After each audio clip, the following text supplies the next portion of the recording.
Hi friends, welcome back to our channel. AP PG set కొంతమంది comments చేస్తున్నారండి. ఏమనంటే అక్క ప్రైవేట్ కాలేజెస్ బెస్టా, యూనివర్సిటీస్ బెస్టా అని కమెంట్ చేస్తున్నారు. అలాగే డాక్యుమెంట్ వెరిఫికేషన్ కొంతమందికి ప్రాబ్లం అవుతుంది. దాని గురించి కూడా ఎక్స్ప్లెయిన్ చేసుకుందాం. ముందుగా ఏంటంటే వెబ్ ఆప్షన్స్ అనేవి మనకు స్టార్ట్ అయిపోతున్నాయి.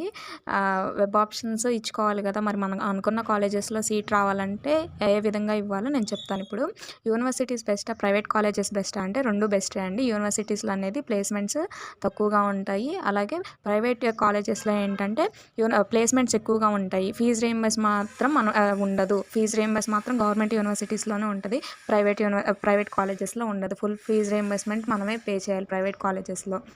అలాగే డాక్యుమెంట్ వెరిఫికేషన్ చాలామందికి ప్రాబ్లం అవుతుందండి. డాక్యుమెంట్ వెరిఫికేషన్ అనేది మనకి రీఅప్లోడ్ చేయమని మెసేజ్ వస్తుంది మన మొబైల్ నెంబర్కి. అది ఒకసారి చెక్ చేసుకోండి. దానివల్ల మీ ఫామ్ అనేది రిజెక్ట్ అయిపోతుంది. ఎండ్ వరకు చాలామంది చూసుకోవట్లేదు, రిజెక్ట్ అయిపోతుంది.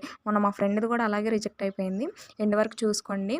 అలాగే మనం అనుకున్న కాలేజెస్లో సీట్ వస్తుందంటే తప్పకుండా వస్తుంది. వెబ్ ఆప్షన్స్ ఏ విధంగా ఇవ్వాలి, మ్యాక్సిమం ఎన్ని వెబ్ ఆప్షన్స్ ఇవ్వాలి అనేది నేను నెక్స్ట్ వీడియోలో పోస్ట్ చేస్తాను. అలాగే వెబ్ ఆప్షన్స్ అనేవి స్టార్ట్ అయిపోతున్నాయి. డాక్యుమెంట్ వెరిఫికేషన్ కూడా ఎండ్ అవుతుంది.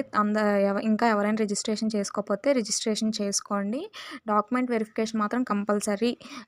రిజిస్ట్రేషన్ అయిపోయిన తర్వాత మన యాప్సీ ఆఫీసర్ చెక్ చేసిన తర్వాత వెబ్ ఆప్షన్స్కి వెళ్ళమని ఒక స్టేట్మెంట్ అనేది మనకు వస్తుంది. అది కూడా మనం వెరిఫై చేసుకుంటూ ఉండాలి వెబ్సైట్లో. అది అండి guys. Thank you guys for watching this video. ఏమైనా డౌట్స్ ఉంటే comment on let me know. Thank you for watching this video.